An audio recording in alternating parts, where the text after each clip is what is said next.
stinky VIP's a liar.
think he's a liar.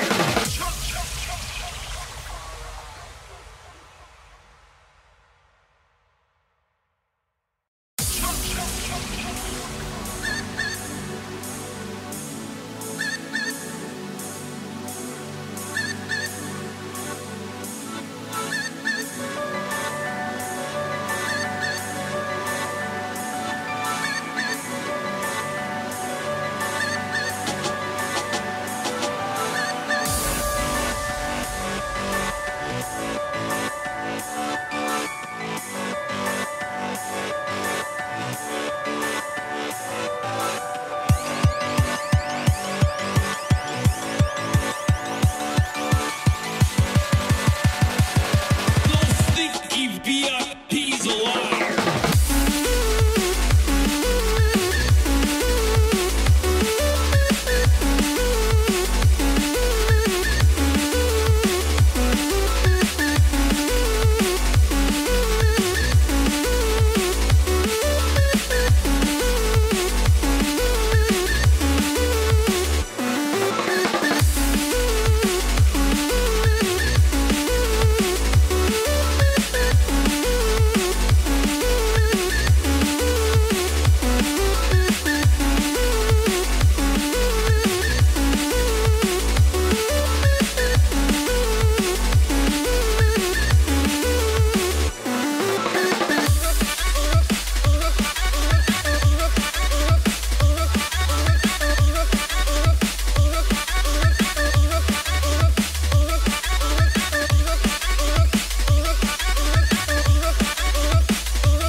He's a liar.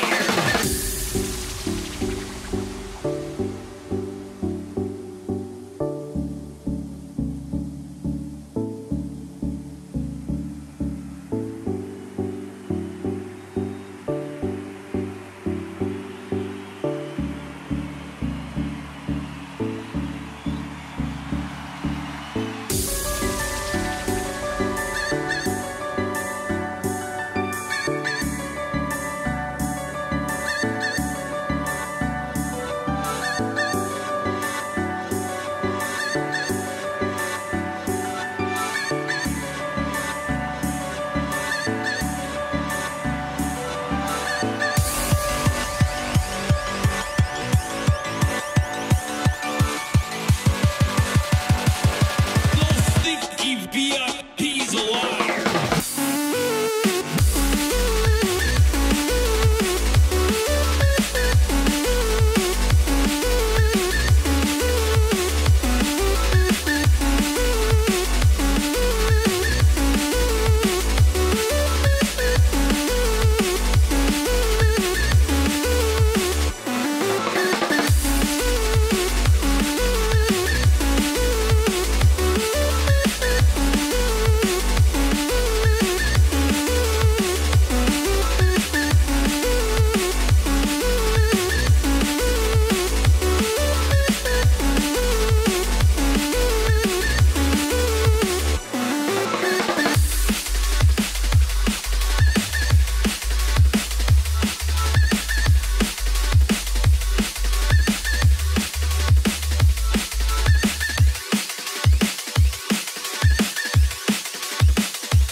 He's a liar.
VIP's a liar.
Hello, ladies and gentlemen, welcome to the ACW Newscast, episode number 91. I'm Hakeem Johnson, your ACW commentator, as always, and first things first, I really do apologize. Well, first things first, really. Can anyone hear me through the microphone? I know I do this all the time, but I like to make sure that the microphone's working and everything's okay before we get anything started, so chat, you let me know if you can hear me. I can. Yep. Yes. Alright, cool. Alright, cool. So, I do want to apologize for starting this late. I did not think I would. This was scheduled originally for 6 o'clock Pacific time, and unfortunately XSplit was giving me some technical difficulties to where I had to postpone it for about an hour and a half, so I do apologize for this being this late. I did not intend it to be. I will try to make sure everything is more set to tone and more prepared next time, so that's on me. But yeah, in terms of ACW news, I will address those news items at the end of the newscast, because I know a lot of people have been asking what the status for the program for ACW has been as of late, and I will let you guys know some updates about that later in the newscast. But we've got a lot to get to. We've got a lot to talk about. So, as everyone knows, that it was the Royal Rumble, and this is how much of a CW mark I am. I put Royal Rumble recap on the bottom in our lovely topics news ticker there, but it's the Royal Rumble. It just happened this past weekend, and a lot of interesting notes that happened, a lot of things that transpired at that event. I will be running down the match results as they happened in order, or not so much in order as so much as just the way it's presented. But I'll say this much. For me personally, I thought last year's Rumble was a tad better. Well, I'll give you my thoughts on that as we get to the as we get to the match card here. But first things first, and I'm gonna have to echo a lot of people's sentiments when this is being said, but excuse me, but the Royal Rumble, the WWE has got to stop making these events so long. They have got to start being better at time management, because they don't know when they need to stop or they need to start. I get that they have the networks, so they can go more further than they usually could with a pay-per-view restriction time, but it still doesn't mean you have to go so long. Because you can tell there was fatigue by the time we got to the end of the event. But nonetheless, let's get through the pre-match results so far. I believe we had Chad Gable and Bobby Roode in tag team action, defending the Raw tag team titles, I believe, against Rezar of Authors of Pain and Scott Dawson of the Revival. Obviously, Gable and Roode win that match. I don't know why one half of the AOP and one half of the Revival were teaming. Everyone knows about the rumors as it pertains to the Revival, and if they're going to resign, or if they're going to stay, or if it's a work, or if they're really going to leave for other pastures. Who knows at this point? And we'll talk a little bit more about that throughout this newscast. But Gable and Rude win. It is what it is.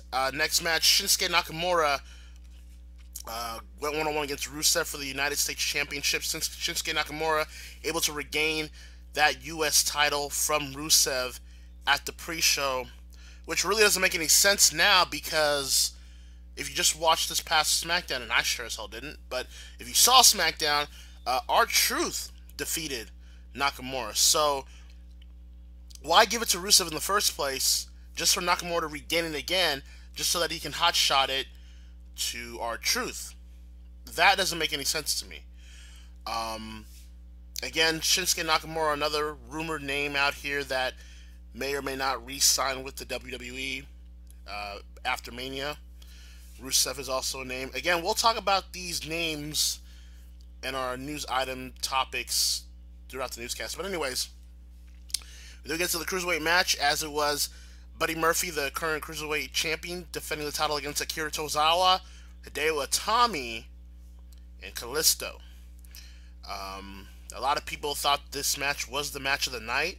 I won't disagree with you there, but said a lot of things about this match. Buddy Murphy really showcased himself to be a elite talent, no pun intended. We also found out apparently that this was Hideo Itami's last pay-per-view match with WWE. But Buddy Murphy retains the title. Buddy Murphy is really starting to become a big deal. Now, I don't know if they'll go far with him like they did with, say, Mustafa Ali, to where they don't typecast him as a cruiserweight, but Buddy Murphy so far is doing a lot more than, say, what Cedric Alexander or TJP did with the title. So I'm enjoying the Buddy Murphy title reign so far. I hope they continue to really establish him as that workhorse that can really define the cruiserweight division, in my opinion. And now we get to the main card. And the opening contest was for the SmackDown Women's title. Champion Asuka, defending the title against the man herself, Becky Lynch. This match, I thought it was fine. I didn't think it was all great as people may have thought, but knowing what was to come, that's probably a good reason why I didn't go as far as it did. But Asuka beating Becky Lynch and retaining the title, making her tap out. I don't know if I wanted Becky Lynch to tap out, especially with the way she would make it her night anyways at the end. But Asuka continues her reign. She'll go to WrestleMania, obviously, as SmackDown Women's Champion. Yeah, it was a good match, good opener. Excuse me one bit. Man. Allergy season. Shane McMahon and The Miz took on Cesaro and Sheamus of the Bar for the SmackDown Tag Team titles. Shane McMahon showing that Father Time clearly did not affect him too much, and delivered one of the most beautiful shooting star presses I probably have seen in quite some time. But Shane McMahon and The Miz defeat the Bar, are now the new SmackDown Tag Team Champions. Now, I know people are going to have a little bit of an issue with Shane being a champion. It is what it is. I mean, the Bar has become SmackDown Tag Team Champions for a while anyway, so, I mean, if you're not going to have them drop it to any established team, you might as well do it with something that can be a plot device. Shane and Miz will probably, obviously, face each other at WrestleMania. It's just a matter of when it's going to happen. But once again, it was an entertaining match. I think Shane and The Miz, their storyline so far has been pretty decent, pretty solid, in fact. We'll see where that goes. Then the next women's title match of the show was Ronda Rousey going one-on-one against the Boss, Sasha Banks, for Ronda Rousey's Raw Women's title. I gotta be honest with you. Now, let's be honest here. I want to stop here for a minute. I've been an advocate. I've been defending Ronda Rousey more than I probably should have. I've been saying for a while that Ronda Rousey has really improved and has really exceeded expectations that were placed upon her ever since she came to the WWE. And that has not really faltered for me a little bit. That said, this match was a little bit rough. I'm going to be completely honest with you. I think There were times where it was really, really rough and sloppy. Um, I think the hijacking of Becky here kind of threw Ronda off a little bit. Sasha was able to carry the way she could. She did a good job in that sense, but it was alright, but it wasn't anything good. Clearly, Ronda Rousey has done better, and Ronda Rousey obviously retains the title, and she will head to WrestleMania with that title, obviously. Ronda Rousey trying to shake Sasha's hand after the match. Sasha putting up the four fingers, the iconic four fingers, and a lot of people are getting hyped that this is going to be some sort of four horsewoman versus four horsewoman thing. I don't know if I'm seeing that this year. I don't know if it's happening anytime soon. I guess the tease is there, but it is what it is. We may not know where that's going to go per se this year, and maybe next year when that happens. But Ronda Rousey retains the title there, the Raw Women's Championship, and then we get to the Women's Royal Rumble. Sorry. I'm gonna be completely honest with you. I did not think this Women's Rumble was better than last year's. I just didn't, and not because the old names came back last year. It was just the Rumble match itself just wasn't really that good. It just really wasn't interesting. There were a lot of really, really downtime spots where it just dragged forever and ever. It was great to see Io in the Rumble. Always great to see Kairi for a second time this year. I think Naomi was pretty good, was solid. Lacey Evans is something that's going to be a big star for in terms of for the WWE. She's going to be a big star for them in the near future. Charlotte, being what she was, she did a good job controlling the pace and flow of it. Natalya, being the Iron Woman of the match, was expected as the veteran that she is, was able to make sure everything was in control. A lot of NXT call-ups were here in this Rumble. Candice LeRae showed up, obviously. I don't know. It just kind of was what it was. It wasn't anything really spectacular because we all knew what this match was going to ultimately become. Lana got quote-unquote injured as the 30th entrant. Becky Lynch comes out, demands to be in the Rumble match. She is, and we all knew where this was going. And that's not to say it was a bad thing. Now, Becky eliminating Charlotte. Listen, Becky winning the match, period. First of all, it was the right decision. Let me not mistake that for one bit. Becky winning the Women's Rumble match was the right call. It was the right moment. I honestly think it was a better moment to me than last year's moment of Asuka winning that Rumble. That's probably the only credit I will give this Rumble compared to last year's. Becky was the right choice. And if you watched Raw this past Monday, Becky Lynch came out and pretty much basically said that we will be getting Becky versus Ronda for the Raw Women's title at WrestleMania in New York. Now, I'm fine with that. That's the right decision. And if it's main eventing, you have to do it. You have to go with Ronda and Becky. It's been the feud, not just within the women's division, but quite frankly, heading to this WrestleMania event, it's the feud that has the most hype, the most heat, the most build. I agree that Ronda and Becky should main event, not because of a women's revolution, but because it deserves the main event spot after all this build up since around Survivor Series last year. That said, I am firmly believing this to be the case, though, and I hope that I'm wrong, but I'm probably going to be safe here.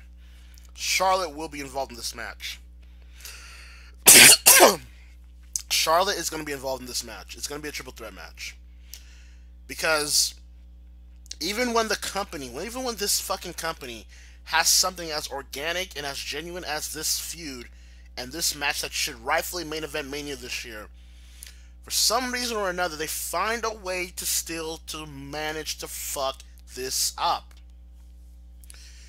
Here's the reason why. Here's the reason why Charlotte's going to be in this match. And if I'm wrong, I'm wrong, and I'll be fine with it. But here's why it's going to probably happen, if Meltzer's right in this sense. They have been building Ronda versus Charlotte since last year's Rumble. Okay? WWE has been wanting Ronda Rousey to be a part of WWE so that way she can be able to face their version of the premier athlete of a woman in Charlotte. WWE's answer to UFC's Ronda Rousey is Charlotte, in their opinion. They have been building to that match since last year's Rumble. And quite frankly, if Becky didn't come out of it nowhere with this whole momentum that she clearly has, Charlotte was damn well probably winning that Rumble too. Unfortunately for the WWE, Becky came out of nowhere with her white-hot momentum to where the WWE had to be forced to go with Becky Lynch and see how much they can get out of it. But that doesn't mean that, per se, they're doing this for Becky. That's clearly not what this is for. They're going to use Becky to get heat for Charlotte and or Rousey. They're using Becky in a sense that, yeah, you'll be mad if Charlotte gets inserted into this match, but you'll still watch because Becky's in this match too. That's how much insulting this company continues to be. I don't see Charlotte versus Asuka 2 for the SmackDown Women's title, because Charlotte beat Asuka last year. I don't see that rematch happening again. I think Charlotte's going to be involved because also, as much as Ronda has been improved, as much as Ronda has improved from her Mania match last year, as much as Ronda has been dedicated to this, Ronda to them is still not trustworthy to be carried in a singles match environment, especially with someone like Becky Lynch. Not my opinion, that's WWE's own opinion. And if this is going to get the main event spot at WrestleMania, they probably cannot afford Ronda Rousey looking that sloppy in a match of that high caliber. So they're going to bring Charlotte in here to carry Ronda in-ring wise along with Becky. So that way Ronda will have her spots while Becky and Charlotte go back and forth like they usually do. But that's what's going to happen. You may not like it. It is what it is. I've been saying since last year that this was going to probably be the case. And it sucks. It sucks because Becky has worked so hard. And granted, there have been many things WWE has done with this Becky momentum to where they've overdone it and almost even really halted it because it started to become inorganic. But Becky, to her credit, has taken this ball and run with it to the likes I haven't seen with a female wrestler in quite a while, honestly. Becky deserves this moment. She deserves this match just for the simple fact that she wasn't supposed to be in the spot.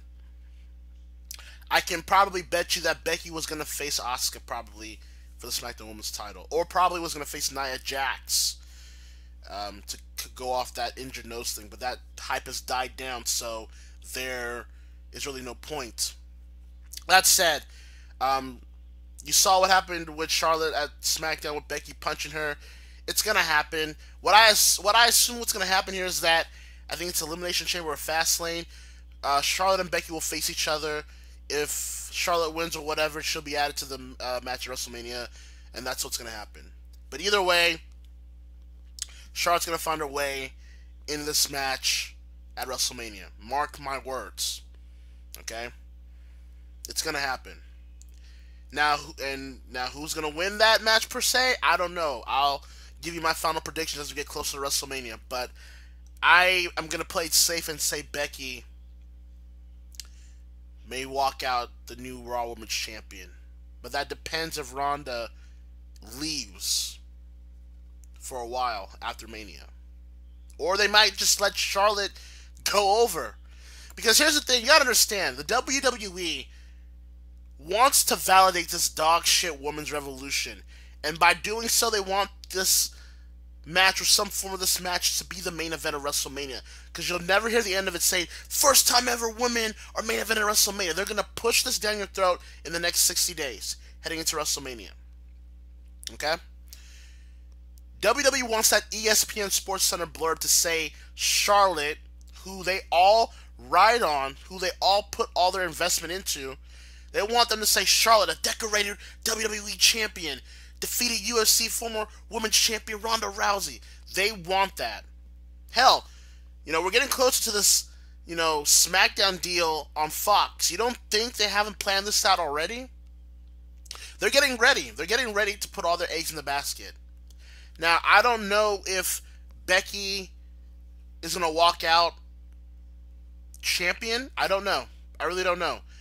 All I do know is that they're going to use Becky's momentum and heat and overness to translate that into Ronda Rousey and or Charlotte in this match. Mark my words. And if it happens, it happens. Just be happy Becky's in the match, period. I wouldn't be a fan of a triple threat match. It should be Becky versus Ronda. But if it is what it is, then it is what it is. Because this company is that stupid. It's that creatively bankrupt. They're just latching onto any moment from anywhere in the mainstream to make themselves seem relevant for some self-gratification. So, it is what it is. I don't know. I don't know what to tell you. I really don't know what to tell you. But, continuing on, the next match, Daniel Bryan going one-on-one against AJ Styles for the WWE Championship. Daniel Bryan defending that title against AJ Styles. You can say what you want about the in-ring action of it, which was superb as always. It just wasn't really an entertaining match. It just kind of deflated. You put that match, you risked it being after Becky's moment. Of course, the match was going to be subdued, and it never really came back after that. So, Daniel Bryan retains the title thanks to a returning Eric Rowan. Yeah. Yeah. Eric Rowan is apparently going to be Daniel Bryan's hippie sidekick.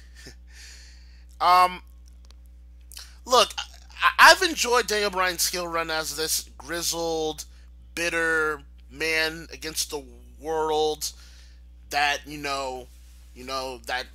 people that love meat or that love consumerism or embrace capitalism. I like it. I like the gimmick, and I know a lot of people are bitching online saying, well, Daniel Bryan's talking like this. Why does he have to be the heel?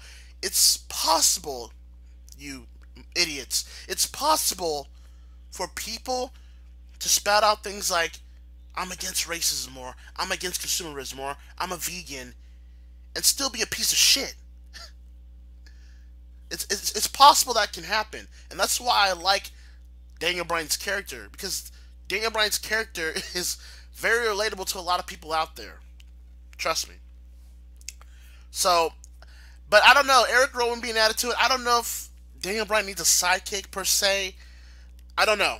And I honestly don't know who Daniel Bryan's possibly facing at WrestleMania at this point. We'll probably find out during the Elimination Chamber pay-per-view, but I don't know. I really don't know where Daniel Bryan goes from here, from Mania, unless we're going to get Bryan Styles again at Mania. I don't see that, nor do I probably want to see that again at this point. Or maybe The Miz does it. Maybe The Miz is the one that faces Daniel Bryan. I don't know. But I will say I did like Daniel Bryan redesigning the WWE title into a hemp created belt. I did like that.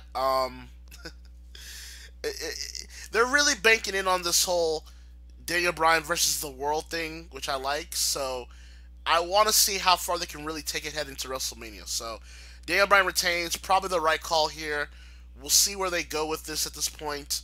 I'm enjoying the character so far. He's one of the very bright lights right now in WWE at this point for me. So kudos to Daniel Bryan and what he's done to reinvent himself. Speaking of the other world title match, it was Brock Lesnar going one-on-one against Finn Balor for the Universal Championship. My expectations were low on this match. I have not been a fan of Brock Lesnar as of late, obviously. I know a lot of people out there have not been a fan of Daniel Bryan as of late. Brock Lesnar. They haven't been a fan of Brock Lesnar, especially as Universal Champion throughout his recent years in the WWE. I get it. I have not really liked Brock Lesnar just fucking off whenever he feels like it. I get that he's here for the money, and that's really not an issue per se, but we need a world champion consistently on your television to really establish and preserve the worth of your brand, let alone your company. When your company man, which is the Universal Champion, just wants to fuck off and do whatever he wants without any care of the world for your company, what does that say about you? So, regardless of that, I did not want Brock Lesnar to lose here, and especially not to Finn Balor. I'm sorry, guys. Finn Balor, he comes off as a geek. He comes off as a geek. I'm not expecting Prince Devitt here. I'm really not, because I know better, but what are they doing with Finn Balor, man?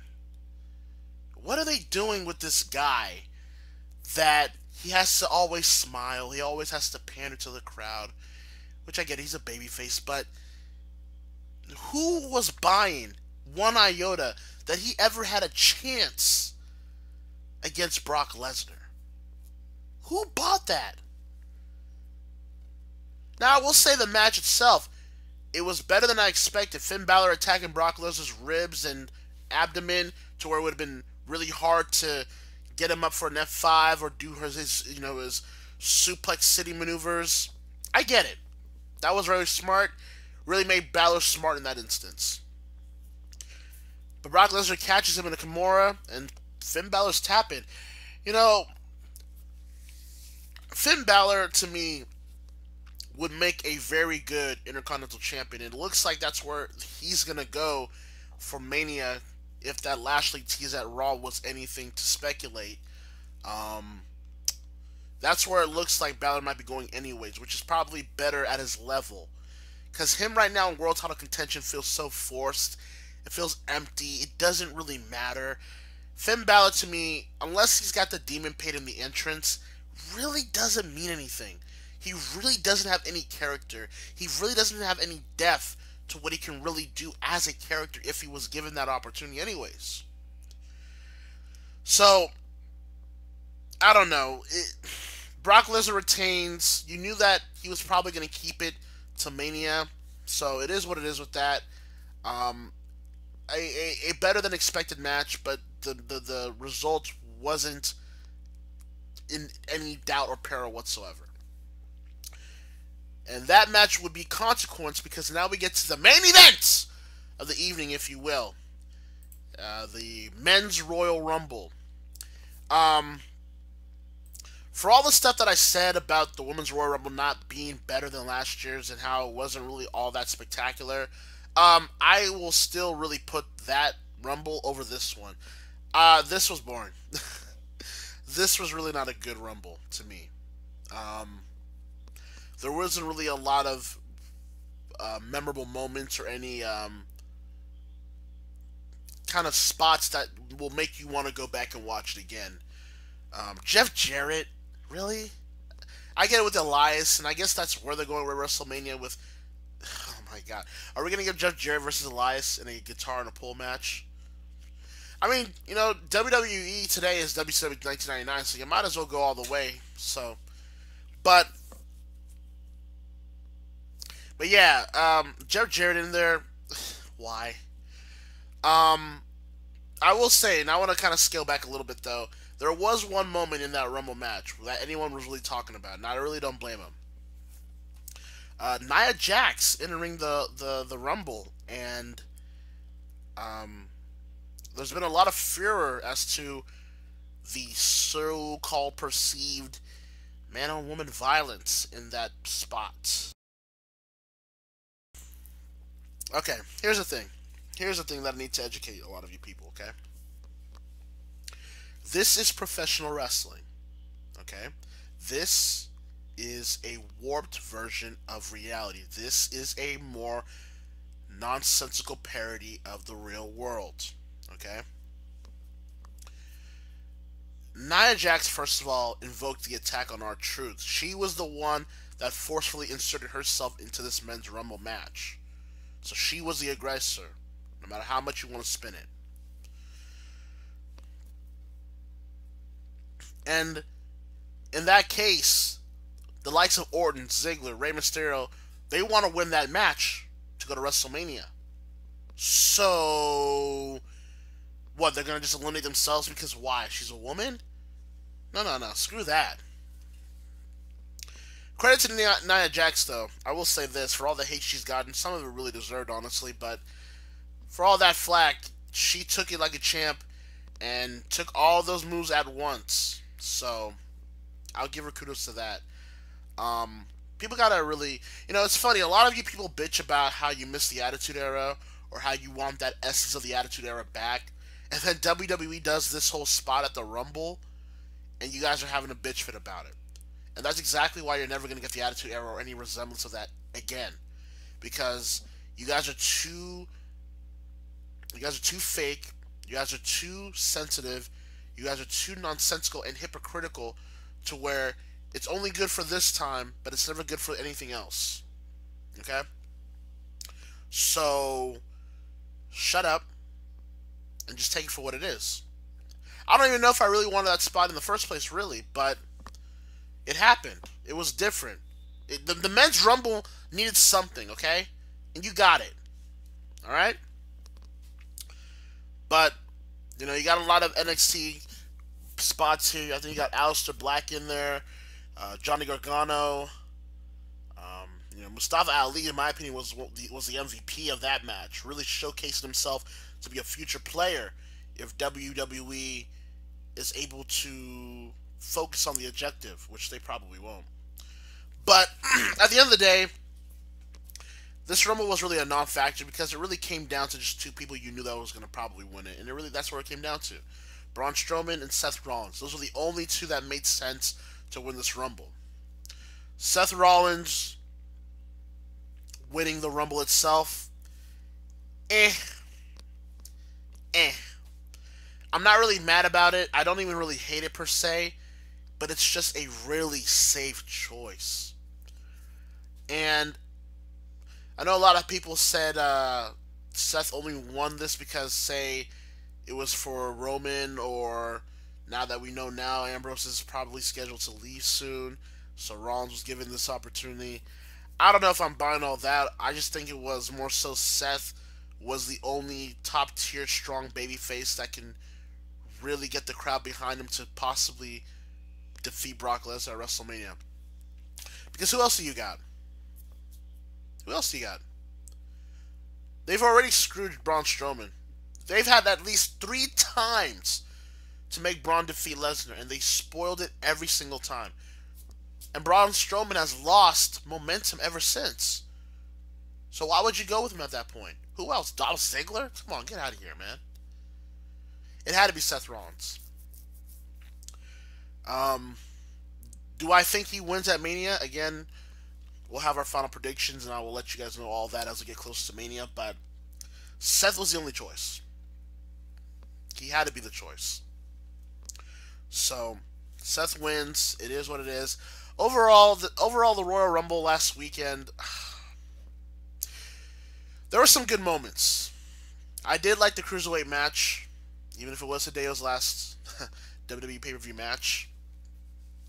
I did like Asuka Becky for what it was. I loved Becky finally getting her moment, winning the Rumble. I did love that. The Nia Jax spot at the men's Rumble I thought was entertaining, and Finn and Brock exceeded my expectations a bit to where I thought it wasn't going to really do anything for me. And I loved Shane's shooting star press. But overall, I'm sorry, I don't think this Rumble was better than last year's. I just really don't. I think this is honestly, with the exception of Becky and Seth winning the Rumbles and the Nia Jax spot, you're not going to remember this. You're not going to remember this Rumble. You're not going to. It's not going to be a Rumble that you put on a top 5 list or even a top 10, really. It was just a middle of the road Rumble just to get to Mania, and I will take it for that. So I thought it was average. It wasn't bad. I've seen way worse Rumble events. I've seen way worse Rumble matches, period. But this is not a top tier or spectacular Rumble event. That's for damn sure. So that was the Rumble recap for you guys. But we thought it's the road to WrestleMania. It's gonna get crazier from there, and it got crazier from the jump. Boy, I'll tell you what. So we're gonna get to our next news item here, and it's concerning this man right here, Dean Ambrose. It was revealed. It was revealed Monday night around after Raw, and I will read the report itself as I see it here. So, give me 1 second here as I pull this up. But Dean Ambrose is apparently leaving the WWE after April when his contract expires. That would be after WrestleMania. Now, I want to read this verbatim so that way we don't get anything confused. PW Torch and Wade Keller were the ones to break this story right after Raw.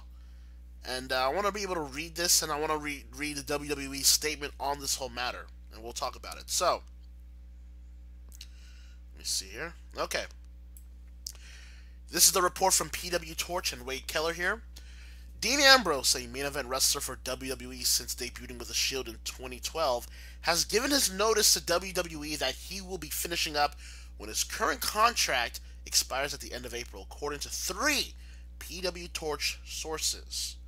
He broke the news to management this weekend, including directly in a meeting with Vince McMahon after being offered a new contract and a raise weeks ago. He is expected to finish up shortly after WrestleMania, although it's possible WWE would write him out of storyline sooner. This could explain why he was rather unceremoniously eliminated from the Royal Rumble on Sunday night and did a clean job to Seth Rollins on TV on Raw last night. And I want to just pause there for a second. If you did watch that TV match between Rollins and Ambrose, in retrospect, it makes sense now because I thought that match was pretty crappy. I thought Ambrose was lazy. I thought Ambrose didn't give a shit. And now this report, with the way it is, it really just validates all that. The way Ambrose was selling Rollins' curb stomp, the way he even took the suicide dive from Rollins, it was clear that Dean has pretty much had it. He's pretty much done. He's just pretty much biding his time until his contract runs out so he can be free to do whatever he wants. But let me continue with the report here. Sources tell PW Torch that Ambrose has been long frustrated with the creative direction of his character and reached a breaking point recently. He's indicated to WWE management this weekend he's not interested in negotiating further and made it clear this isn't about trying to get more money. One of his colleagues on the roster, when asked tonight about Dean's demeanor lately and if there were any signs of discontent, said he's pretty much impossible to read. He added, though, that Dean hates hokey shit. And since so much of his character has been portrayed as hokey in the last few years, he's not surprised that would have built up frustration leading to a breaking point. Top management in WWE and a small circle of friends of Dean knew about his decision this weekend, but it wasn't well known at the Rumble or Raw amongst most of his colleagues. Now I want to read the statement WWE personally sent to the Wrestling Observer here. Here's WWE's statement about this whole situation. Dean Ambrose, aka Jonathan Good, his real name, will not be renewing his contract with WWE when it expires in April. We are grateful and appreciative of all that Dean has been given to WWE and our fans. We wish him well and hope one day Dean will return to WWE. Now let's talk about this real quick, right? Now, I'll be honest, my first reaction was, holy shit. Because, to me, Dean Ambrose could have easily been a WWE lifer. I mean, you think about it. The Shield, Rollins, Reigns, Ambrose, those guys have secure spots within the company for as long as they want. The Shield were essentially Triple H's pet project. And despite them having each horrible world title reigns, in my opinion, they were established. Someone asked Dean Ambrose if he were to leave for real, would he be a first ballot Hall of Famer? Of course he would. He's a Grand Slam champion. He's a part of the Shield. One of the most recognized factions in modern WWE history. Not the best. Whatever, don't give a damn what that list says. But Dean Ambrose has done enough to where his credibility within WWE would secure him a longevity within this company. So when I found that he was released, I was like, holy shit. What happened? Is he trying to stifle them for pay? Or is he just tired of the creative direction of his character? Which was confirmed with this report. Now, I will say this. I won't blame Dean Ambrose for this. His current character had a lot of potential, but it quickly showed that WWE had no interest of really going far with Dean as a heel. Which is crazy because, this is a guy that turned on Rollins the night Reigns announced that he was diagnosed with leukemia again. You would think they would have allowed Dean Ambrose to roll with that. And they just didn't. They just kind of let him falter. I didn't really expect like Jon Moxley attitude, but I expected at least some Dean Ambrose from FCW, for God's sake. And we didn't get that. We just got this cartoony, hokey villain with the Bane mask and the jacket. It just wasn't good. Now, having said that, Dean Ambrose does need to take some responsibility with this as well, because Dean Ambrose, to me, has regressed compared to a Rollins or Reigns. Because here's the thing. Compare the Shield from 2012 or 2014 when they debuted, right? You've seen the way Rollins has improved. You've seen the way even Reigns, as much as you may like him or not like him for his character, not the man, obviously, but Reigns has improved as well. It felt like Ambrose was regressing back. Didn't have really many quality matches. Like, I still think his match with Brock Lesnar at Mania was one of the most piss-poor matches I've seen in a Mania in quite some time. His feuded matches with Jericho weren't any better myself, either with the Ambrose Asylum match or whatever. It felt like Dean didn't care. It felt like he was complacent. And I think what really did Dean in, if you go back, it was probably that Stone Cold interview, where Stone Cold, multiple times, was trying to tell Dean, you need to kick it up a notch. You need to, you need to put some fire into what you're doing because you have potential. And Dean just came off as lackadaisical, to where Austin's like, all right, well, screw it. I tried. I mean, this kid just doesn't want to improve. This kid doesn't want to take the brass rings, quote unquote. So Dean's got to share some blame of that too. Ultimately, now here's the question. Here's the other question, right? Is this a work? Is this a work? Is this for real? Now, I don't blame you if you don't think this is real, because, first of all, when has the WWE ever announced that a departing talent is actually departing? Especially during the road to WrestleMania.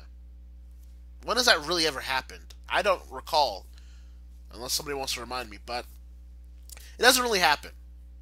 This is not Dean getting fired, or even Dean, being rumored to ask for his release. This is WWE confirming those reports that Dean Ambrose allegedly is leaving this company after WrestleMania at the end of April.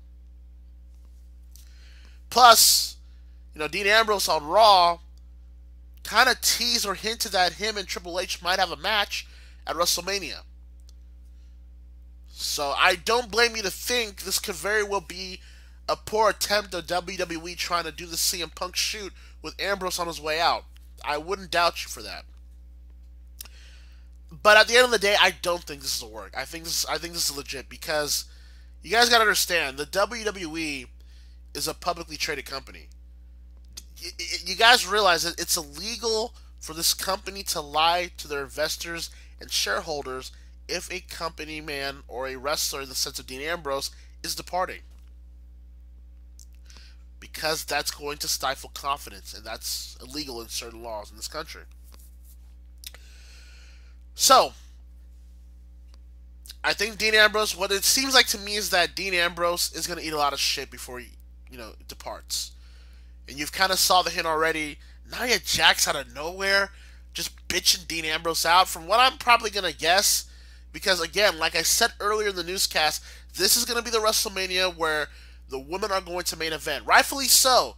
But this is going to be the Mania where it's going to be women are controlling WrestleMania. It's not going to be WrestleMania. It's going to be WrestleWomania or some bullshit like that. So, of course, they're going to be doing something like Nia Jax defeating a man in Dean Ambrose. You're just going to see a certain narrative being pushed down your throat this WrestleMania, if you're not seeing it already. But Dean Ambrose is going to eat shit. They're going to try to devalue his worth before he leaves at the end of April, because that's the way it goes with this old school mentality. You do your honors, you do the jobs before you're gone to the WWE. Which is funny. They got Jeff Jarrett now, but people forget Jeff Jarrett left WWE to WCW back in 1999 for this exact reason, because Jeff Jarrett didn't want a job to China and held the company up. I'm not saying Dean Ambrose is doing anything like this. It's just really interesting to see that they're going to really humiliate a Grand Slam champion like Dean Ambrose this way. And I don't blame this company.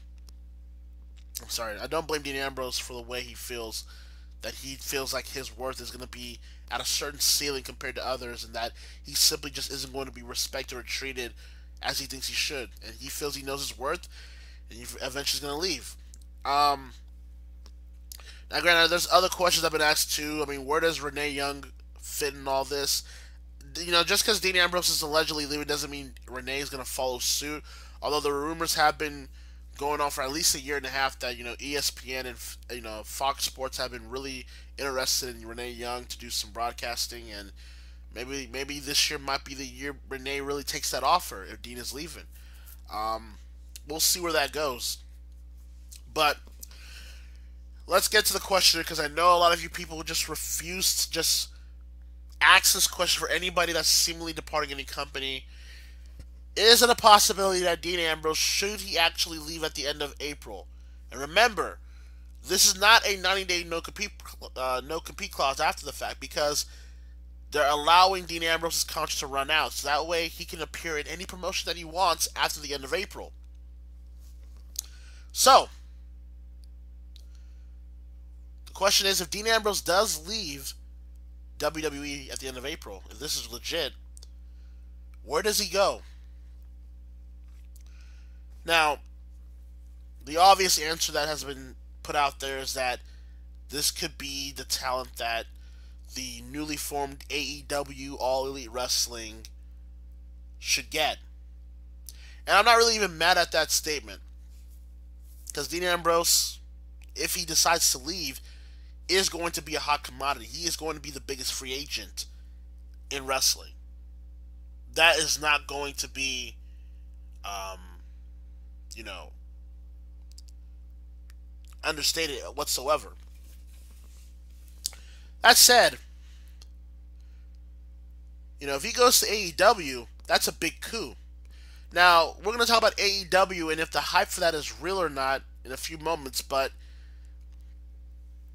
it's possible that this could be their move, just like the way Christian back in 2005 left WWE to take his shot at TNA and become more of a credible threat there than he was prior to that, and probably was after either. So, going to know what All Elite Wrestling... Now, granted, All Elite Wrestling are trying to make a lot of expenditures to make this a reality. That's what they're telling us. That's what they want us to think. If they were able to get Dean Ambrose, that's going to be a huge step.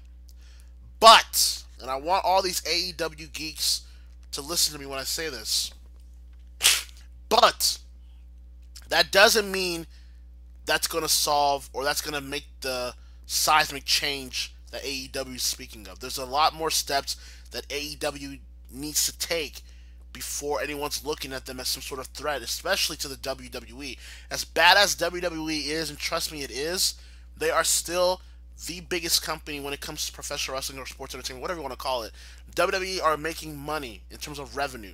They just got money from this Fox deal, this renewed contract with USA Network, not to mention the Saudi Arabia deal. They've got money.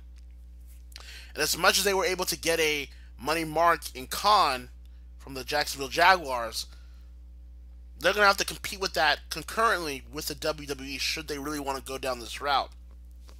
They need to learn from the mistakes of TNA and not have to rely on spending so much money on talent when they don't need to. They need to play this smart. But I'll get into more of that when we get to AEW. But anyways, if Dean Ambrose was able to go to AEW, that would be a huge coup for that, you know, upstart company. And there's other options too. There's other options. Dean Ambrose could also maybe see himself being Impact as well. Sammy Callahan's there as well. His longtime partner of the Switchblade Conspiracy back in the CZW days. It wouldn't be far-fetched that Dean Ambrose would do Sammy Callahan a solid and join OVE and really get Impact some boost as well, because Impact's been doing a good job as of late. He could very well go to New Japan if he wants to. Maybe just do a stint in Japan and see how that works for him. The possibilities are endless for Dean Ambrose, is what I'm saying here. Maybe Dean Ambrose doesn't want to wrestle anymore. Maybe he wants to move on with his life. We don't really know what Ambrose wants to do. We're going to have to find that out when we get closer to April, or maybe even closer to WrestleMania. Because who knows, is Dean Ambrose even going to show up on WWE television before WrestleMania? Who knows? Because this company does a lot of things to really prove a point. So we'll see where that goes. But Dean Ambrose, the world is his right now. There's rumors that WWE at this past episode of SmackDown this week was able to sit down with certain talent that are having their contracts run out in about a year or two and want them to sign long-term deals. If you recall, Kevin Owens re-signed with the company for an additional 5 years to stay with them to 2023. But that was before AEW was the thing, which it is now. So who knows if Kevin Owens would have wanted to sign that contract now that we know AEW is another alternative. But that remains here nor there. But it's interesting. And speaking of departures, though, because Dean Ambrose, again, a week of shockers here. Dean Ambrose wasn't the only one to depart WWE this week. Hideo Itami, the former Kenta, requested his release from WWE this week and was granted it. As I just stated, Hideo Itami was a part of that Cruiserweight match at the Royal Rumble and had his match with Buddy Murphy at the recent 205 Live, and was ceremoniously taken out by Araya Daivari. So, and then after that, the report came out and it was broken, and I want to actually read it. I actually do have this up as well. Let me see here. Yes, I do have it here. The story was broken by Fightful, and as much as Sean Ross Sapp is a piece of shit, I will read the storyline from the Cage Side Seats. According to a report from Fightful, Hideo Itami is the latest wrestler within WWE to ask for his release from the company. Unlike others who reportedly did the same, however, they are also reporting it's likely he will be granted his wish, though are sure to note it's pending a 90-day no complete cause. Not long after the aforementioned report was published, Itami changed his name on Twitter back to Kenta and tweeted this simply, "Thank you."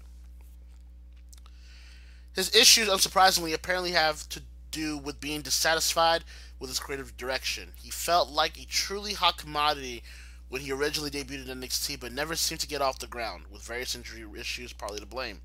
When he was put on 205 Live, there was some hope, but the Cruiserweight division hasn't done much for many, and Itami is likely much better off heading back to Japan. As of this writing, WWE has not released a statement on the matter. So there you go. So Hideo Itami officially out from WWE.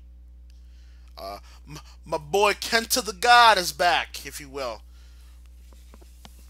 Now, I know the AEW geeks were salivating from this as well, but let's be quite honest. I think Hideo has been hinting as well lately that he wanted to return back to Japan. And if he's going to return back to Japan, he's going back to Noah. So, the actual best Japanese promotion out there right now. But, Kenta leaving, I think it was really due. There's a lot of talent in that company that really need to reconsider if they want to re-sign a long-term deal with WWE. I know that the money is great. Don't get me wrong. You're going to make your choice the way you're going to make your choice. I know the security and the travel, as strenuous as it can be, it's a very good experience. I get that as well.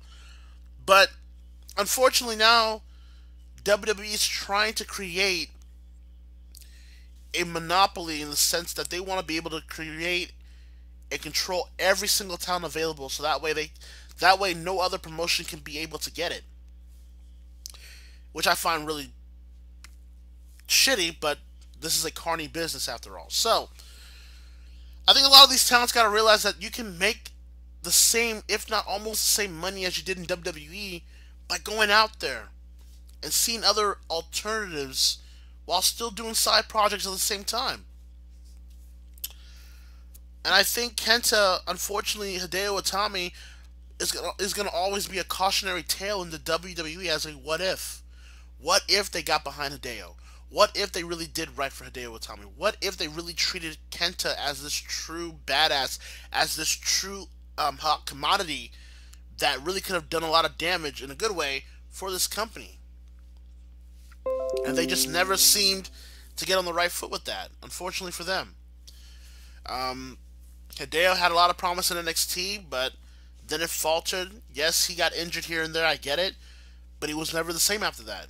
And it was just treading water, treading water, treading water. Now, the selfish guy, me, your boy wants to see Kenta versus Kano, or another match with Nakajima, really. You know what I'm saying? But, or Kitayama, I'm a selfish guy. I do want to see that in Noah. I want Kenta to come back as this grizzled badass that is looking to reclaim his throne back in Noah. I cannot wait. I'm actually a little bit more excited about Kenta coming back than Dean Ambrose, but that's just me. But, again, it's a sad thing to see. Kenta could have really done more for WWE. I mean, they had Hulk Hogan come to Japan to sign him there, and it just never really done anything. It never was really something to capitalize. So, hopefully Hideo was able to bounce back. Hopefully Hideo was able to, really do a lot of things for him that were unfortunately not righted by WWE. We'll see. We'll see where this goes. I assume that he does have a 90-day no complete cause, so we'll probably see, I don't know, around May, I think, right? Yeah, May, I think. If it's the 31st, yeah.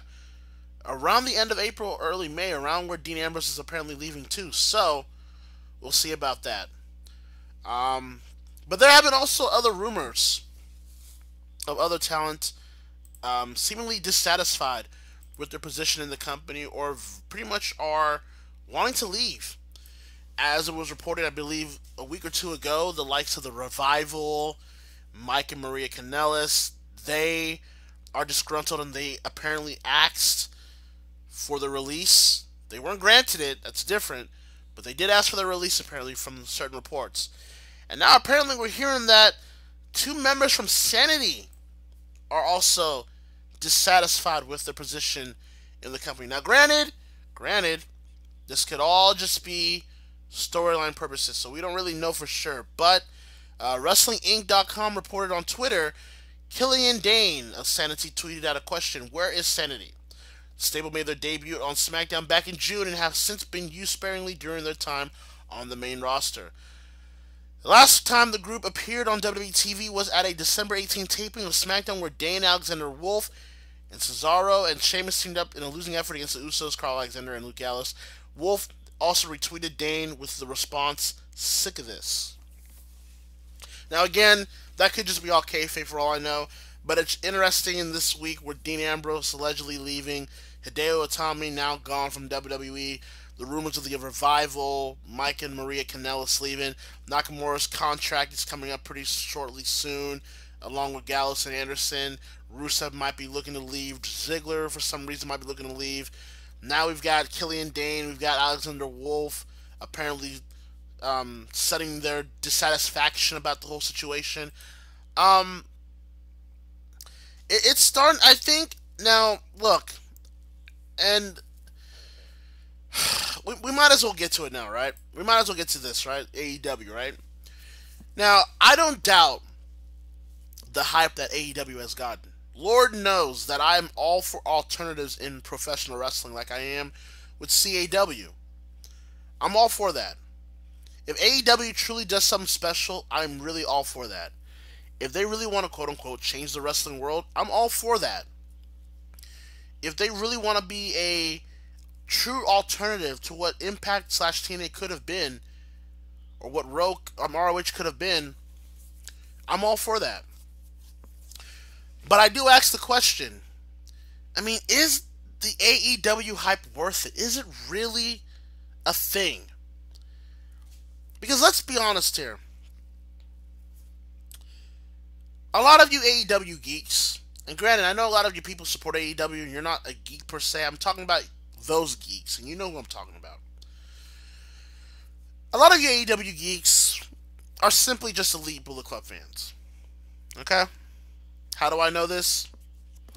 Because once the elite and that Bullet Club section of the Bullet Club left, you guys have been pretty quiet on other New Japan related stuff. It's like once the elite left New Japan and ROH, the buzz just stopped for New Japan. Hell, Kushida just had his final New Japan match against Tanahashi, which was a great match, by the way. I actually came back from work and caught it just in time. I wanted to go to sleep, but I was not going to miss Kushida's final match live. But anyways, Kushida has his final match in New Japan, and I barely heard any buzz for it. I barely saw it mentioned really through social media. I really even saw any of the reporters really talk about it live. But let it be known, okay? Let it be known, okay? If Kenny Omega won that title, you guys wouldn't stop talking about it till 6 a.m. Pacific time. Just wanted to throw that out there. So, a lot of you guys were really not New Japan fans. You were elite fans. That's just the way it is. A lot of you. Not all of you, but a lot of you were. But now here's the deal. All Elite Wrestling are talking about how they're going to change the world, how they're going to be the seismic shift, they're going to bring back the boom in wrestling. Some of you are not going to like what I'm going to say. That's fine. It is what it is. There is no wrestling boom coming. Pro wrestling in the mainstream world is dead. It's done. A lot of you guys have to understand this. All that All Elite Wrestling is going to do here is going to split the pie even smaller with the hardcore fans. They're not going to be able to gravitate and grab any casual fans. The only way they would be able to do that is one or two steps, right? They would have to get a legit television deal. We're not talking about anything like Pop. We're not talking about anything like Destination America. We're talking about shit like TNT, TBS, FX, what other channels? A&E, whatever other ones. They need a deal like that. And then they also need a couple remaining star power type of talent. And yes, I am talking about a Goldberg. I am talking about a CM Punk if he's willing to go with it. They already got Jericho. And apparently they've made an offer to Brock Lesnar. I don't see anything coming out of it. But they apparently have the money to offer Brock Lesnar a deal to AEW. So maybe they are serious. Maybe they're just blowing smoke up their asses just to make the hype continue because they need something to carry them to that Vegas event, All or Nothing. Or Double or Nothing, or whatever the hell. But there are big things they need to do in order to become a mainstream commodity. And I don't see that happening right now. Okay? Because a lot of you Elite fans, you really don't want an alternative. Not all of you, but a lot of you don't want a real WWE alternative. You just want an alternative that's similar to WWE. It's why you guys were annoying during the the recent 2 or 3 years with New Japan and Japanese wrestling in general. You guys didn't want a true alternative to WWE. All you guys wanted was NXT Japan. That's all you guys wanted. You guys just wanted a WWE simplified version of Japanese wrestling. That's all you wanted. And now that the Elite have left, now that you're hoping now that the Elite are going to do something similar to WWE, but different. And I'm here to tell you, if AEW does that, then this whole bullshit talk about changing the world was just that. Bullshit. And I'm saying this now because I don't want a lot of you to be disappointed. Because here's the deal, right? Here's what's going down. This is a carny business. If you want the real tea here, the Bucks and Cody were able to offer a money-marked sucker like Khan and sweet talking to think, hey, you're the Jacksonville Jaguars owner. You know, if you really owned a wrestling company, you can really do big things. A lot of people would respect you in your corporate world. Cody Rhodes himself is a carny. He's out here talking about men and women are going to get equal pay and all this bullshit. Not even going in depth to the fact that, yeah, everyone's going to get a flat, equal rate pay. But in terms of your talent or your image or your credibility, some are going to get paid more than others. And when non-shill media outlets asked him on that, he had to backtrack because he couldn't answer it. The fact of the matter is, he tried to also say that we all need to come together. But then he wants to answer the fact that a union in pro wrestling would kill the business. Well, bitch, you gotta tell me which side you're on. You can't just be saying that you want to unite the wrestling world to where the boys have control, but then you want to say a union's gonna kill the business. It's not gonna really do anything. You're talking about changing the world, but then it's the same shit, different toilet. You either gotta shit or get out the pot, Cody. And I know Cody's some of these... And I know Cody's a guy that likes to ride on people's coattails. He did it with the Bullet Club. He did it with the Bucks. He's doing it here with AEW. Let's just call a spade a spade. But Cody has to realize that there are things you're going to have to do to differentiate yourself from the WWE. Because I'll grant you, there are people out there that are sick of the WWE and the way they do business. They are truly looking for a true alternative. An alternative that TNA could have been back a decade ago and just weren't able to do it. You now have that chance.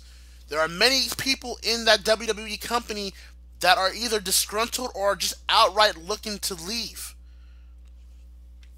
There are companies out there, television network companies, because they know that their medium is dying and they're looking for all the live content that they can get. They're looking for it, and you have that opportunity. But what I think is the chance here, what I think it is really here, you may just be no different than Jeff Jarrett with GFW. I think Cody and the Bucks are trying to hype this all up, and then when the final product comes, it's going to disappoint a lot of people. I think, and I'm really not trying to shit on, I'm not trying to really shit on AEW. I'm just being realistic. I've seen this movie before. You have seen this movie before.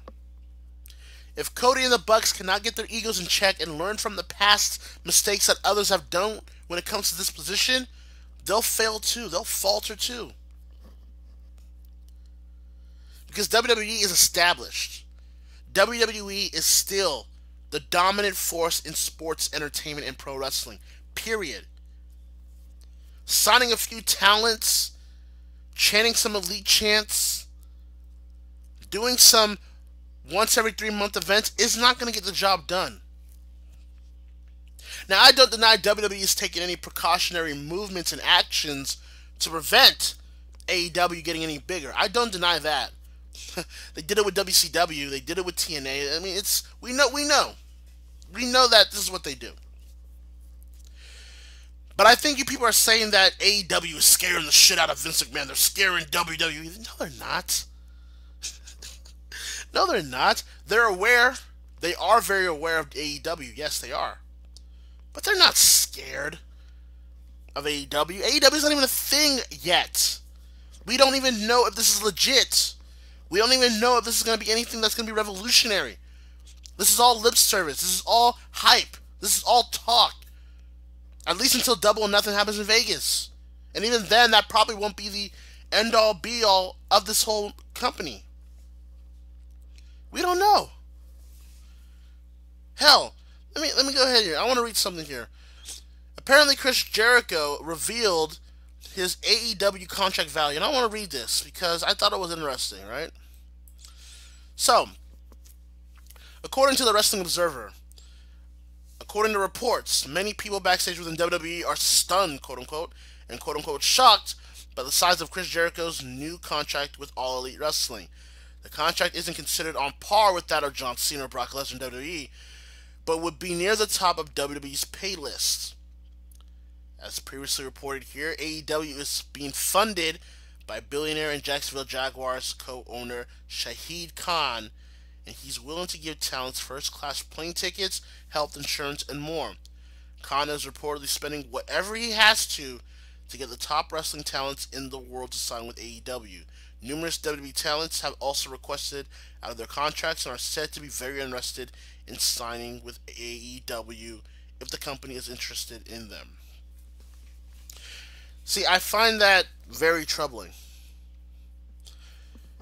I don't deny Chris Jericho is worth as much as they're alluding to that in that report. I don't deny that. But it seems like to me, it comes off as a Dixie move, a Dixie Carter move here, to pay any talent whatever money that they want to bring them to All Elite Wrestling. He's out here promoting and promising first-class plane tickets, health insurance. I'm not saying those are bad things, but are Khan and AEW going to be trying to do that consistently for, say, 5 years, to pay all their talents first-class plane tickets and health insurance and equal pay? Man, get the fuck out of here. WWE doesn't even do that with all their talents being quote-unquote independent contractors so they can avoid giving them true health insurance, but they can do it for their executives at the top. You think Khan, out of his money, is going to be able to consistently pay talent first-class pay tickets, excuse me. Just stumbling, sorry. First-class pay tickets and health insurance? Khan's going to be bankrupt. Hell, that bankrupt Dixie Carter almost and Impending Energy, to where Bob and Janice Carter had to cut off Dixie for spending so much money on frivolous shit. And here's now Khan, apparently not learning from that whole Dixie Carter era of TNA, just willingly looking to spend his own money to get whatever talents possible and give them plane tickets at first class, health insurance, and a certain equal pay. It's not feasible. It's not even profitable. And granted, this is the Wrestling Observer, so, you know, it's clear that they're shilling for AEW. It's clear that Dave Meltzer is shilling for AEW. So I would tell all of you, take it with a grain of salt with anything Meltzer reports as it relates to AEW. He's getting paid to do it. And he's not the only one, okay? But he's getting paid and getting influence to be able to report exclusive AEW news. So I would take it with a grain of salt. But if that's what we're doing here, to where we're just going to be signing, you know, top wrestling talents and doing whatever he has to do to spend that money, then they're not really learning here. Here's my thing, because I know a lot of people on wrestling Twitter or social media, and even people that I know, you know, that I know personally within the sense, I know a lot of people are hyped about AEW. I know a lot of people are behind AEW, that they want this to change the wrestling world, and I know that they want this to be a thing so bad, and that, you know, we're all just being haters and doubters and naysayers. But you guys need to understand, this isn't the first time this movie has played out the way it's going to play out. Because what if this doesn't work? What if AEW ultimately fails? What if? What if AEW isn't profitable in the next 2 years? What if Khan, after 2 years of minimal profit or minimal gain, says, you know what, Cody? You know what, Matt and Nick? I can't do this anymore. I just can't keep adding my own personal money into this thing that isn't getting me anything back as an investment. I can't do it anymore. I'm just going to disassociate myself and just cut funding. What are you going to say then? You guys act like this is the Monday Night Wars again. You act like this is WCW reincarnated. I'm here to tell you, stop. Stop. Don't do it. You're only setting yourself up for failure. And you're going to be ultimately disappointed to where it may really, really turn you off wrestling for good. Because here's the deal. Pro wrestling as a mainstream art form is no longer here. It's dead. And a lot of you people got to accept that. We are all hardcore fans, and even then, some of us as hardcore fans aren't watching this shit like that anymore. The casuals have moved on. Monday Night Raw, just for an example, Monday Night Raw this week, on the road to WrestleMania, after the Rumble, after a pay-per-view Rumble, no hour within that 3-hour show of Raw hit 3 million. Overall, the Raw after the Rumble on the road to WrestleMania overall did under 3 million viewers. That is pathetic. That is terrible. WWE SmackDown the next night did one of its worst ratings in a long time. Overall, they almost hit under 2 million viewers. And that's after the Rumble. Almost under 2 million viewers on the road to WrestleMania. There's no mistaking it. The WWE as it stands is a dead brand. WWE is only coasting on their name value and their legacy. That's it. And even then, that's not going to be enough in the next 5 years. Because a lot of you people have a lot of delusions of grandeur here. What if Raw starts getting 2 million viewers overall, and SmackDown doesn't even get anything because they might be canceled by then? And for AEW, what if they don't exist, period, by that time? Wrestling will simply just be a wasteland for a niche product. It's pretty much like that anyways. WWE can make all the record revenue they want. It doesn't mean shit if your profit doesn't match that. I have no doubt in my mind that Fox have buyer's remorse. Fox is expecting SmackDown to consistently every week when this deal begins in October to get 3.5 or more million viewers. That is not going to happen. And when it doesn't happen, because I know Fox isn't stupid, because they're notorious for canceling shows at the whim. Maybe year 2 they just cancel SmackDown, or move it down to maybe Fox Sports 1, Fox Sports 2, or Fox Sports On Demand, or whatever. Or they move it to the WWE Network.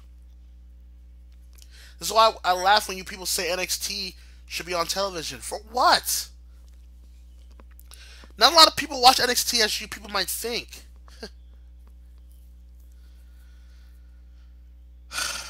But AEW, for all the hype it's getting, what if it doesn't fall through? What if it doesn't happen?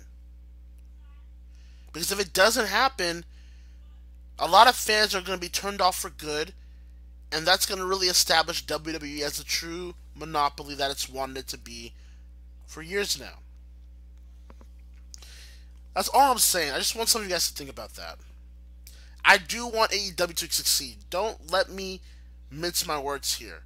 I am not wishing AEW to die. I'm not wishing any wrestling company to die. I'm not saying that AEW should not start. I'm not saying AEW shouldn't, be a thing, because it gives more opportunity for the men and women in the business. I'm not saying that. But what I am saying is, scale back on your high expectations for a second and look at the big picture.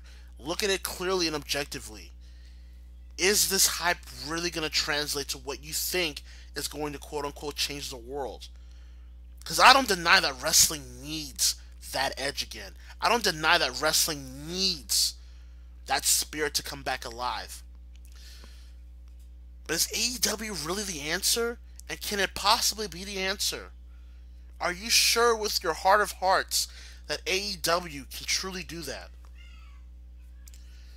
I don't know. I can't say either or against.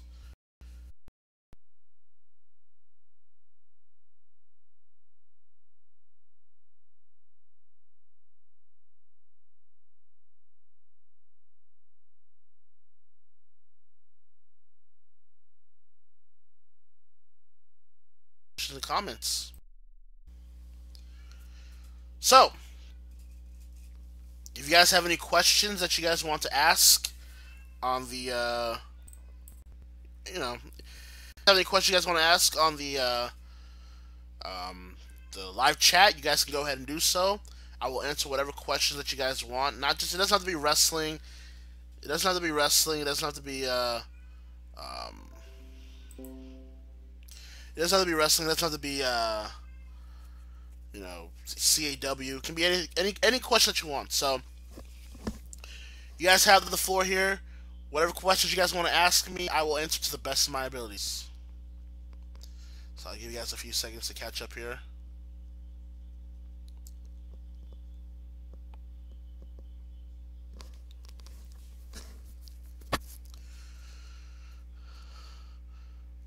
Oh, are we back? The stream died. Oh, okay. Oh, no, we're fine. The stream's fine. It just had a little bit of a hiccup, but everything should be fine.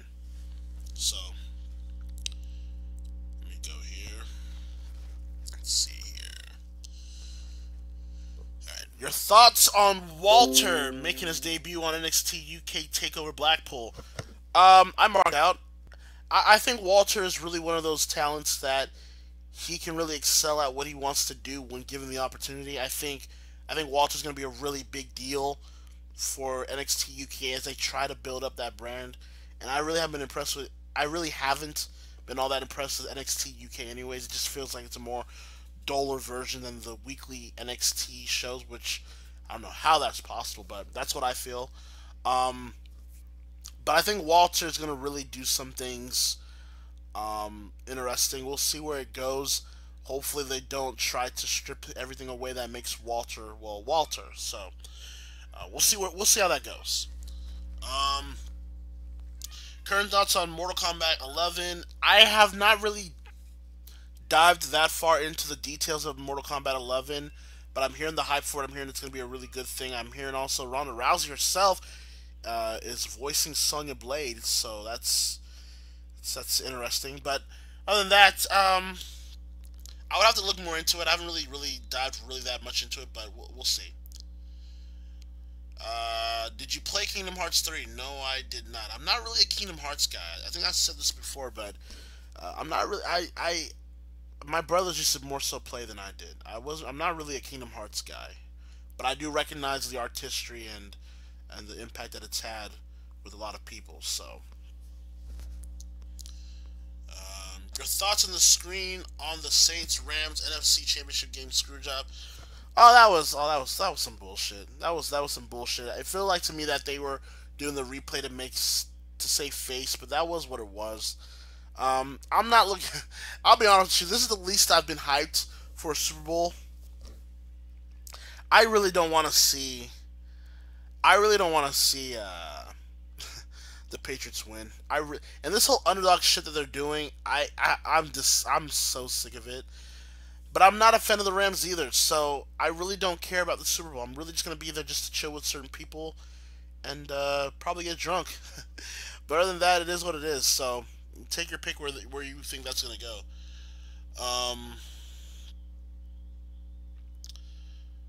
Let's see. If Walter isn't the next UK champion, then I have no hope for NXT UK. Yeah, honestly, it's time for It's time for Dunn to drop that title. He's had the longest reign in modern WWE history, whatever the hell that means. If Walter's got to be the one to dethrone him. He's got to be. I mean, if you're not gonna do it with, if you're not gonna do it with Devlin, if you're not gonna do it with Coffee, if you're not gonna do it with Mastiff, then you got to go with Walter at that point. He's the guy with the hype right now. He's the guy that could really make that brand into something. Pete Dunne's had it long enough. It's time for Walter. It's time for Pete to lose the title. That's my opinion. Thoughts on R-Truth winning the U.S. title and thoughts on Mustafa Ali? R-Truth won the U.S. title. I think I alluded to it earlier during the Rumble recap. That was just more so to get the title off Nakamura because they're not sure that Nakamura's going to resign with them since his contract's coming up very soon. Also, possibly being disgruntled along with Rusev.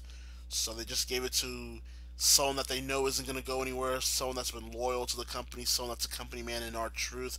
And quite frankly, R-Truth deserves it. This is a man that I've followed ever since his WWF days, and then later on with his early NWA TNA days when he became the NWA World Champion, and that was something that was really great. I think Impact tweeted that video a couple of days ago, and I just remember how great that was to see Ron Killings become the NWA World Champion, beating Ken Shamrock for that title, and looking like a champion. It was just a great time to see with Ron Killings at the time, but Ron Killings getting the title, I have no problem with that. I think it's something that it's probably deserved for him, but that's what I think. And as for Mustafa Ali, I also said this during the recap, but I like what they're doing with him. I know that they're going to screw him up. I know that this is not going to last, that this is all just smoke and mirrors for a certain section of the audience to shut up, quote unquote. But they'll screw him over too. But from what I'm liking so far, I like it. I like Mustafa. I like the way he's really fought the top talents like Orton and Hardy and Joe and Bryan. I like it. So I hope that really continues on forward, if you will. Let's see. Impulse 100 was a blast. Will XL 100 live up to that hype as well? Oh yeah. Trust me. Funny thing about Impulse 100, I didn't even get to do a lot of what I wanted to do on that episode for time restraints and whatnot, but I'm surprised actually that a lot of you guys really enjoyed that episode. I mean, I knew you guys would anyways, and I actually loved the way it came out, but I had a lot more planned. I just wasn't able to get to it for that episode, but let it be known, XL 100 will be hype. I will tell you that right now. Thoughts on the design of the women's tag team titles? I like them. It looked like there was effort put into those designs. Ultimately, these titles won't mean shit because these are just more titles that this quote-unquote creative team won't have anything for. It's just a way to continue trugging on to this bullshit women's revolution. But other than that, I did like the design of the titles. I do love them. They're easily one of the best designs right now going in the WWE. So, do you ever play Resident Evil 2 Remake? No, I have not. Unfortunately, I did not. Screw the Patriots Super Bowl game and screw halftime show with Maroon 5 and SpongeBob. Can any one of you watch halftime heat than that? I gotta be honest with you. I'm not a fan of Maroon 5, and I really couldn't give a fuck about this really boring game coming up on Sunday. But I am looking forward to the SpongeBob segment of the halftime show. I really do want to see the live rendition of Sweet Victory at the halftime show for the Super Bowl, especially with Steven Hillenberger, rest in peace, being honored and being memorialized possibly at that halftime show. I think it's a great gesture, so I'm looking forward to that. Halftime Heat. I'm glad that Halftime Heat's back, but for that match, really, I felt that they could have done more than just giving you that match. But it is what it is. Do you think Vince will ever sell WWE in the next 5 years? I think Vince is gonna die trying to keep WWE as a McMahon company. But once he dies, you guys don't understand, when Steph and Triple H get the keys to this company, it's gonna be even worse. I'm telling you this right now. I know Vince is bad and has been deserving to go for a while, but boy, Steph is an idiot. Honestly, if you watch some of her interviews, you just know they're just empty words. She just says to spout off by one of her interns. She doesn't know really shit, at least compared to Vince. And Triple H, I haven't been impressed with his creative mind, really. There's things that he does well, and there are things that he really doesn't do well. I think a lot of you guys are really giving too much cap for Steph and Tripp. That's just my opinion. I don't think Vince will sell ever, but should he die within those 5 years? Because he's going to focus on XFL anyways next year, so he's probably done with this company anyways. It shows, really. But if he's no longer with us within those 5 years, it's very possible that the stockholder investors pressure whoever runs the company to sell to another company, probably like Viacom or Disney. So it's possible. I don't see it happening, but it's also possible. Ali versus Daniel Bryan at Mania. I wouldn't mind that, honestly. That would be a fresh matchup, and that would be a good underdog story for Mustafa Ali to go up against a legit world class talent and champion Daniel Bryan. I honestly, I would not be opposed to it. I really wouldn't. Are there any plans for ACW versus another promotion events pay per view in the future? It's possible, but it's got to be the right time. It's got to be the right thing, the right promotion. Um, when we get information about that, we'll let everybody know. So that's all I can tell you. Thoughts on the Kingdom and ROH? Not really a Matt Taven guy, so I really don't care. And Ring of Honor, unless there's like a few people there that I really do like, Ring of Honor's just kind of been on the wayside. So I don't know. Let's see.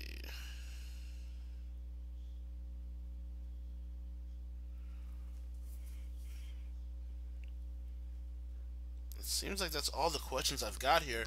I'll tell you what, I'll give you guys maybe 5 more minutes. I think that's fair. I think that's pretty fair. I'll give you guys 5 more minutes to post any more questions and comments you want me to read on the air live. And after that, we will call it a night. I'll give you guys a little bit of an update for ACW news afterwards. But, yeah, 5 more minutes. I think that's fair enough. So I'll just wait for you guys to post whatever you guys want to post.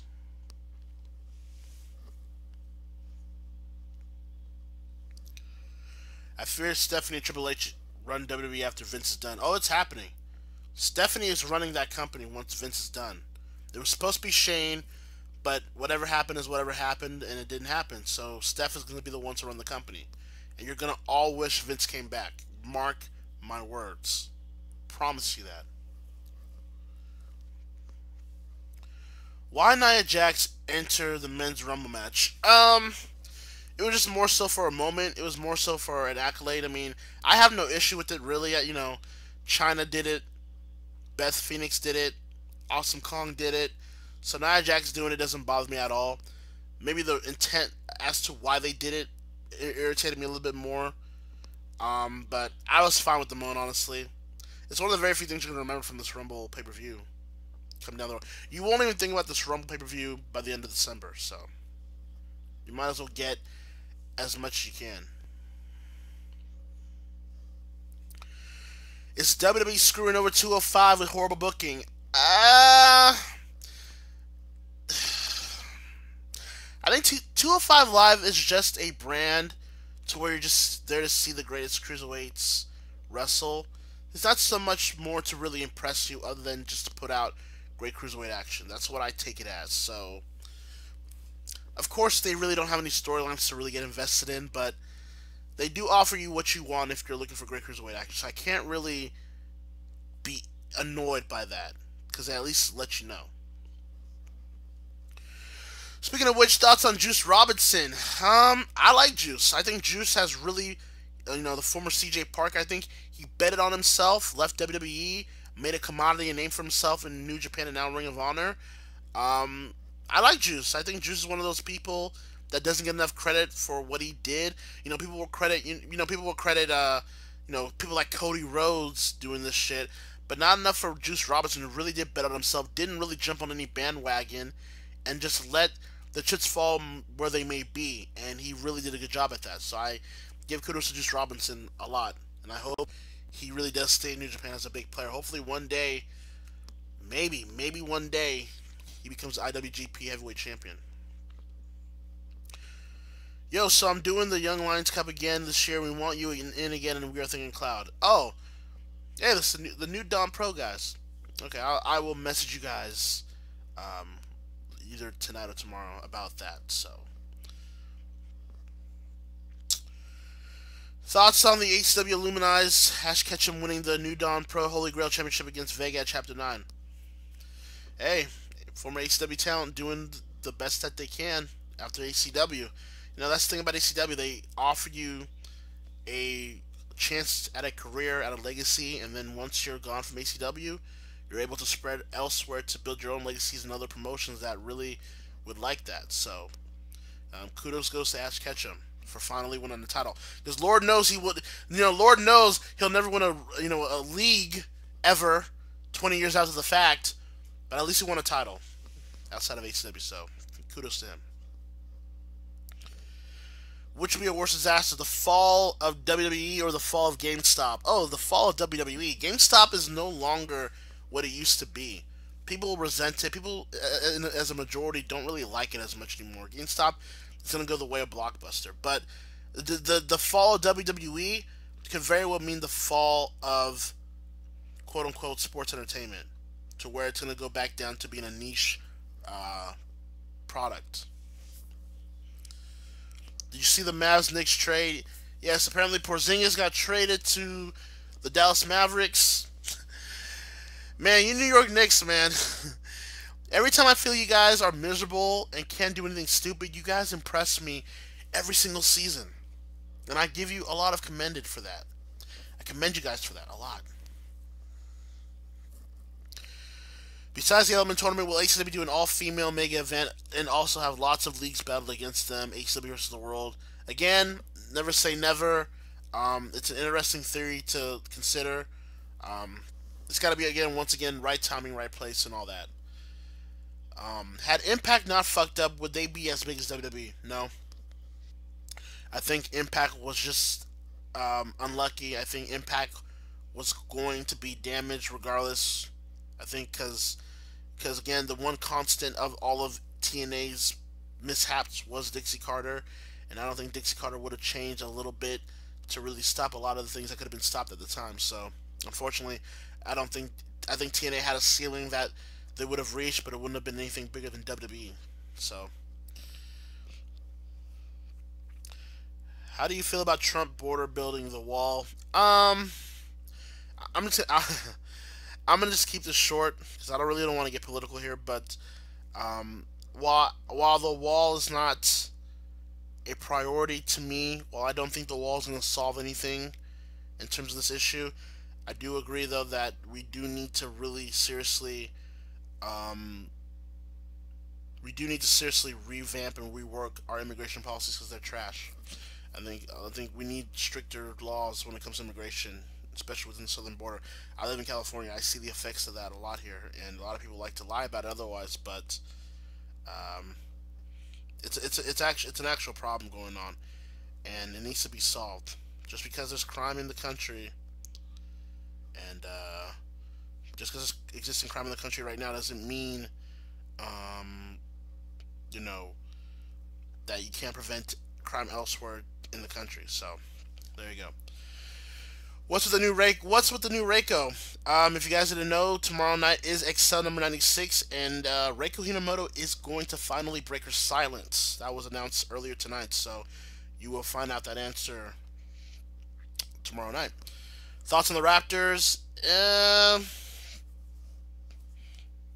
A young team that is going to be stuck with them being what they are. That's all I can really tell you.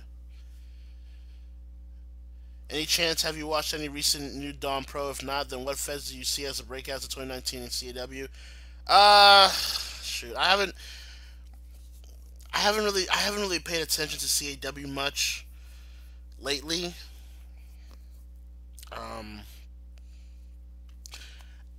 Ask me that question about a month or so, because I really can't give you a straight, honest answer right now. I just haven't really been keeping up with CAW. I've been just kind of busy doing ACW stuff here and balancing other real life stuff, so I really just haven't been catching up with my CAW. But give me like a month or two, and I'll give you a better answer. That's all I can really tell you. Thoughts on Jump Force? Looks pretty good. Got a lot of the main anime characters that are at least legally able to be there. You got Light, you got Naruto, you've got Ichigo, Luffy, Goku, obviously Vegeta, Sasuke, all of them, Yusuke. You know the rules. So it looks pretty cool. All right, I think that'll do it. So there you go. So that'll do it for the newscast here tonight. Thank you very much. I want to once again thank all of you for your patience, for staying with me this late. I'll try to be better prepared next time. ACW news though. Tomorrow night will be Excel number 96. That will be live for all of you to watch tomorrow night.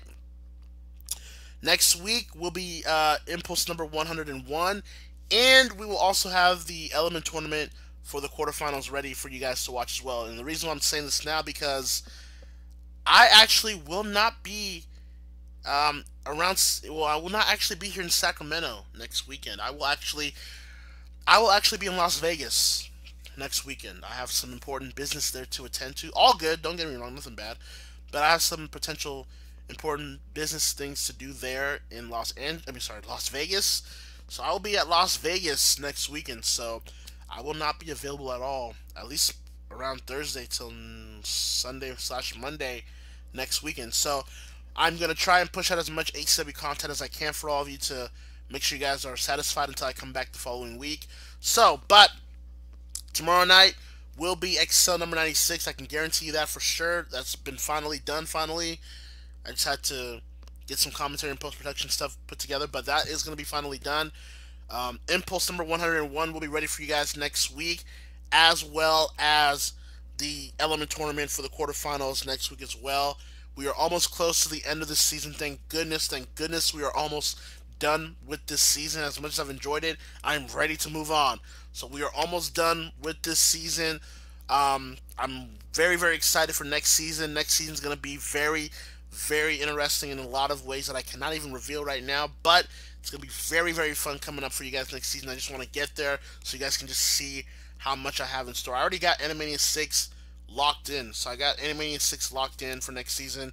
All the matches are locked in. I've got the stories locked in for that leading up to Animania 6. So I'm ready. I'm ready for next season. I just got to finish this one here. So bear with me in that. So that's your update for ACW. So tomorrow night, Excel number 96. Do not forget, Excel number 96 is tomorrow night. Impulse number 101 is next week. The Element Tournament quarterfinals are next week as well. And that is your update for that. Any more updates, I will let you guys know within our social medias here in ACW, around Facebook, Twitter, Discord, BitChute, and wherever, in YouTube, obviously. But be that as that may, I am signing out here. That'll be it for me today. Thank you for joining me here tonight on the newscast number 91. The next newscast will be, unless something crazy happens again like it has this week, the next episode 92 will be during Animania 5 week finally. So that'll be the next newscast. It'll be a completely revamped newscast. You're kind of already seeing the revamping a little bit anyways with the new graphics here of the newscast, but it's going to be completely revamped by the time we get to the week of Animania 5. So, with that being said, thank you all for joining me. Thank you for stomaching this late night edition with me. You guys can go to bed. You guys can go back to your video games or Kingdom Hearts 3 or whatever, or just do whatever you guys want to do. Anyways, thank you guys for joining me. This is Hakeem Johnson telling all of you to stay cool. Stay cool. I will see you guys tomorrow night. Later.